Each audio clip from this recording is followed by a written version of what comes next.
Hello everyone, আমার YouTube চ্যানেলে তোমাদের সবাইকে স্বাগত জানাই। আশা করি তোমরা সবাই সুস্থ আছো, ভালো আছো। আজকে আমি তোমাদের সাথে তোমাদের যে ক্লাস 8-এর ইংলিশের বুকটা আছে ব্লুজমস, তার লেসন 1-এ দেখো পার্ট 3 নিয়ে আলোচনা করতে চলেছি। তো আগে যে দুটো ভিডিও করা হয়ে গেছে তোমরা চ্যানেলে গিয়ে দেখে নিতে পারো, ওই দুটো ভিডিও অনেক আগেই আপলোড করা আছে।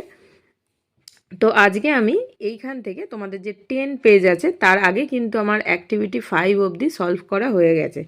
আজকে আমি এইখান থেকে পড়ব। তো দেখো, ও let me go ashore just for one day, he begged the captain when they had sighted land. দেখো কি বলছে, যে ও আমাকে কেবল একদিনের জন্য উপকূলে যেতে দিন। সে ক্যাপ্টেনকে অনুরোধ করলো যখন তারা স্থলভূমি দেখতে গেল। দেখো তারপরে কি লেখা আছে, he promised he would return but the captain was unmoved, however John could not stop dreaming of the land. সে প্রতিশ্রুতি দিয়েছিল যে সে ফিরে আসবে, তবে দেখো যিনি ক্যাপ্টেন ছিলেন তিনি কিন্তু সেই ব্যাপারে অনড় ছিলেন। যাই হোক, জন স্থলভূমির স্বপ্ন দেখা বন্ধ করতে পারেনি। One quiet afternoon, he lay fast asleep and fell to dreaming again. এক শান্ত বিকালে তিনি গভীর ঘুমেছিল এবং আবারও স্বপ্ন দেখতে শুরু করলো। Unknown to him, the ship stood upshore from his old farm. তার অজান্তেই জাহাজটি তার পুরনো খামার থেকে একটু দূরে সমুদ্রে দাঁড়িয়েছিল। In John's dream, the seasons turned rapidly, and as each turned, so did John in his bed. জনের স্বপ্নে ঋতুগুলি দ্রুত পরিবর্তন হতে লাগলো এবং প্রত্যেককে যেমন পরিবর্তিত হচ্ছিল তেমনি জন তার বিছানায় এপাশ ওপাশ করতে লাগলো। Consequently, the cap on his head twisted round and about. It called up a squall from the clear sky that hit the ship without a warning. ফলস্বরূপ তার মাথার টুপিটি এদিক ওদিক মুচড়ে যাচ্ছিল। এটি পরিষ্কার আকাশ থেকে একটি ঝোড়ো বাতাস ডেকে আনলো, যেটা কোনো সতর্কতা ছাড়াই কি হলো, জাহাজটির উপর আছড়ে পড়ল। The wind had been whirling about the boat, tearing the sails and snapping the spars. বাতাস জাহাজটি চারিদিকে ঘুরতে শুরু করেছিল, পাল ছিঁড়ে ফেলেছিল এবং মাস্তুলগুলি সশব্দে ভেঙে ফেলেছিল। It's his fault, the sailors cried. এটা তার দোষ, নাবিকরা চিৎকার করে বললেন। They shouted in anger and fear and tried to rip the cap of his head. এবং তার মাথা থেকে টুপিটি টেনে খুলে ফেলতে চেষ্টা করছিলেন। তারপরে দেখো কি লেখা আছে, well they were unsuccessful for it was fairy cap. যাই হোক, তারা ব্যর্থ হয়েছিল কেন? কারণটা কি ছিল? যে এটা ছিল একটা পরীর দেয়া টুপি। They pulled it and twisted it and so the squall became a storm, the mightiest they had ever seen. তারা দেখো তারা কি করলো, তারা এটিকে ধরে টানতে লাগলো এবং মোচড় দিল, এবং এর ফলে কি হলো, ওই যে ঝোড়ো বাতাসটি একটা জোরালো ঝড়ে পরিণত হয়ে গেল, সবচেয়ে শক্তিশালী, যা তারা আগে কখনো দেখেনি।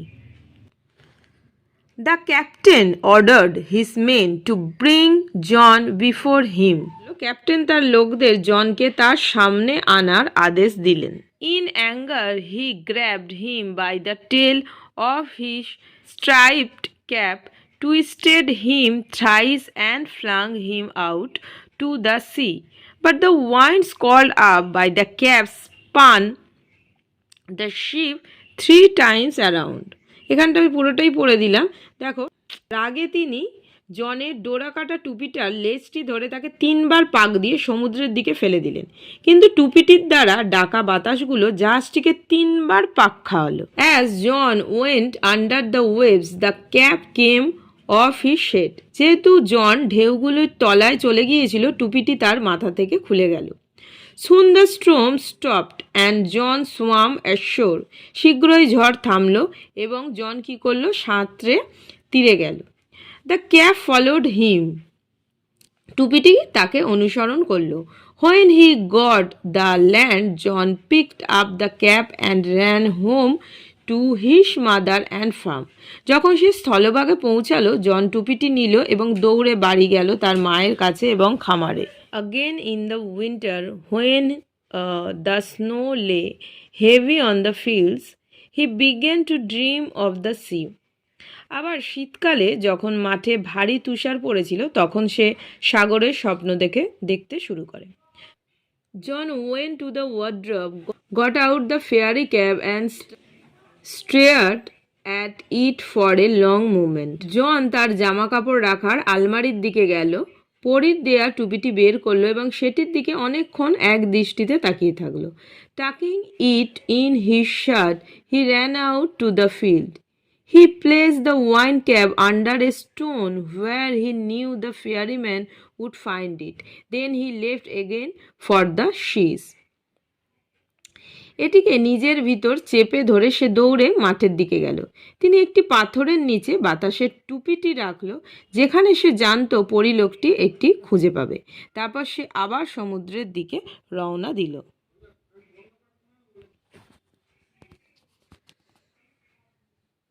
For the rest of his life,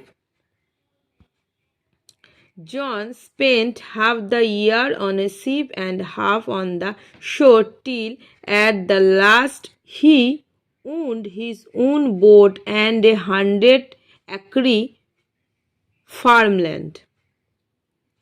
তো তার জীবনের বাকি সময়গুলি জন অর্ধেক বছর একটি জাহাজে এবং অর্ধেকটা উপকূলে কাটিয়েছিল এবং অবশেষে তার নিজের নৌকা এবং 100 একর খামার জমির মালিক হয়েছিল। For then on the came to be known as Captain Turtle, for he was as much at home on the water as he was on the land. তখন থেকে সে ক্যাপ্টেন টার্টল নামে পরিচিত লাভ করেছিল, কারণ সে জলেও ততটা স্বাচ্ছন্দ্য বোধ করলো যতটা সে স্থলে। তো এখানে দেখো, এখানে কিছু ওয়ার্ড ট্রু আছে, এগুলো তোমরা পড়ে নিও।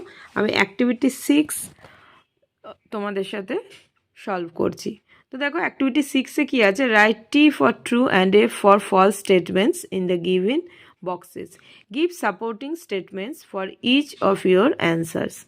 তো এখানে যে সেন্টেন্সগুলো আছে সেগুলোকে পড়ে সেটা ট্রু মানে সত্য হবে কিনা, যেটা সত্য হবে ট্রু হবে, তার পাশে আমরা টি লিখব, যেটা ফলস মানে মিথ্যে হবে তার পাশে আমরা এফ লিখব।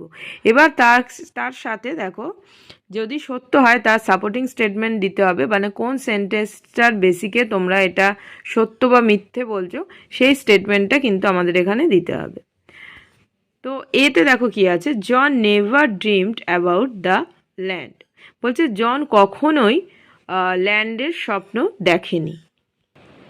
তো দেখো এগুলো আমি পাশে লিখে নিলাম যাতে তোমাদের সুবিধা হয়।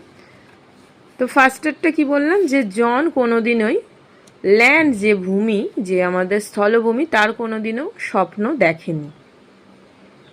তো এটা আমরা জানি নেভার মানে কখনোই না, এটা ফলস হবে, মিথ্যা। এর সাপোর্টিং স্টেটমেন্ট দেখো, আমরা এখানে পড়েছি, এই যে দেখো, John could not stop dreaming of the land. তো এটাই এখানে আমরা লিখেছি, তার আগে হাউ এভার আছে সেটা লিখে নিয়েছি। তো বিতে দেখো, the school was called up because John was sleeping. তো কি বলছে, দ্য স্কল মানে ঝড়টা, যে ঝড়টা এসেছিল কারণ জন তখন কি করছিল, জন তখন ঘুমাচ্ছিল। তো এর সাপোর্টিং স্টেটমেন্ট এটা সত্য হবে, ট্রু হবে। তো দেখো, ইট কল্ড, কি লিখেছি, up a squall from the clear sky that hit the ship without a warning. তোমরা এখানে স্কাই অবধিও লিখতে পারো। সিতে দেখো, the captain was angry with John. আমরা যখন প্যাসেজটা পড়েছিলাম আমরা দেখেছিলাম যে হ্যাঁ, ক্যাপ্টেন জনের প্রতি রেগে গিয়েছিল, এটা সত্য, এটা টি হবে। তো এখানটা দেখো সাপোর্টিং স্টেটমেন্ট লিখেছি, in anger he grabbed him by the tail of his striped cap. দেখো, John did not return the wine cap to the fairyman. এখানে আছে যে জন তার যে ওয়াইন ক্যাপটা সেটা কিন্তু ফেয়ারিম্যানকে ফেরত দেয়নি। তো এটা ফলস হবে, মিথ্যে। কেন আমরা যখন প্যাসেজটা পড়েছিলাম তখন দেখেছিলাম যে জন কিন্তু তার যে ওয়াইন ক্যাপটা ছিল সে কিন্তু ফেরত দিয়েছিল। সে এমন একটা পাথরের তলায় সেটা রেখেছিল যে যাতে ফেয়ারিম্যানটা সেটা খুঁজে পায়। তো সেই জন্য দেখো সাপোর্টিং স্টেটমেন্ট হবে, he place the wine cap under a stone where he knew the fairyman would find it. Activity 7-এ দেখো কী আছে, অ্যান্সার দ্য ফলোয়িং কোশ্চেন্স। তো এই কোশ্চেনগুলো আমাদেরকে সলভ করতে হবে। এতে দেখো কী আছে, why did the sellers try to rip off the cap from John's head. তো যে সেলার্সরা মানে নাবিকরা ছিল তারা জনের মাথা থেকে টুপিটা খুলতে কেন চেষ্টা করছিল। তো অ্যান্সারগুলো আমি লিখে নিয়েছি, সেগুলো খাতাতে লিখেছি, সেগুলো দেখে নাও। তো দেখো অ্যান্সারটা আমি খাতায় লিখে নিয়েছি। The sailors tried to rip off the cap from John's head because they wanted to stop the squall. তো নাবিকরা তার মাথা থেকে টুপিটা খুলে নিতে চেয়েছিল কারণ তারা চেয়েছিল যে ঝড়টা থেমে যাক। বিতে দেখো কি আছে, how did John divide his time between land and sea. তো সে কিভাবে তার সময়টাকে ভাগ করেছিল, ল্যান্ড আর সি মানে স্থলভূমি আর সমুদ্রে তার সময়টাকে কিভাবে ভাগ করেছিল।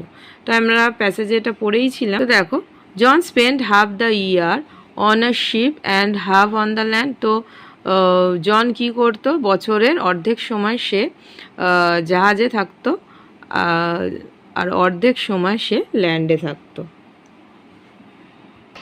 তারপরে দেখো C, do you think John was rightly called Captain Turtle, give reasons for your answer. তো কি বলছে, তুমি কি মনে করো যে জনকে ক্যাপ্টেন টার্টেল বলা যায়, তার সপক্ষে কি বলছে, তুমি যদি এটা সম্মতি জানাও তাহলে তার কারণ দেখাতে বলছে। তো হ্যাঁ, আমরা অবশ্যই এটা বলতেই পারি, I think John was rightly called Captain Turtle because he was as much at home on the water as he was on the land.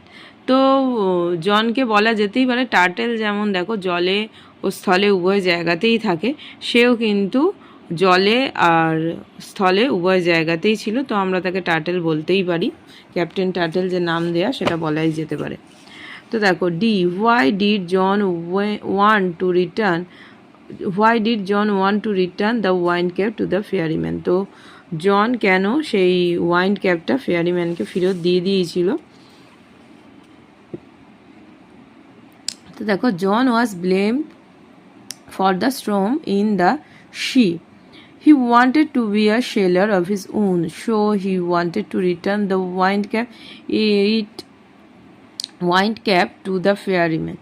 তো যখন ওখানে ঝড় উঠেছিল, জনকে কিন্তু ঝড়ের জন্য জনকেই দায়ী করা হয়েছিল, আর সে চেয়েছিল কি, সে যেন নিজেই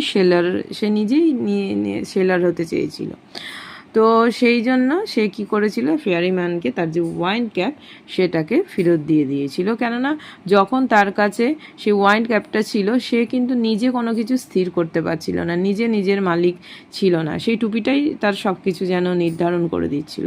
তো সেই জন্যই এই সব মিলিয়েই সে কিন্তু টুপিটা শেষ পর্যন্ত তার কাছে রাখেনি, ফেয়ারিম্যানের কাছে কিন্তু সেটাও ফেরত দিয়ে দিয়েছিল।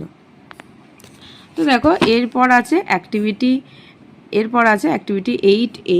তো এত অবধি আমি আলোচনা করলাম। অ্যাক্টিভিটি 8A থেকে পুরোটা আমি নেক্সট ভিডিওতে তোমাদের সাথে আলোচনা করে দেবো, একদম 10B অবধি।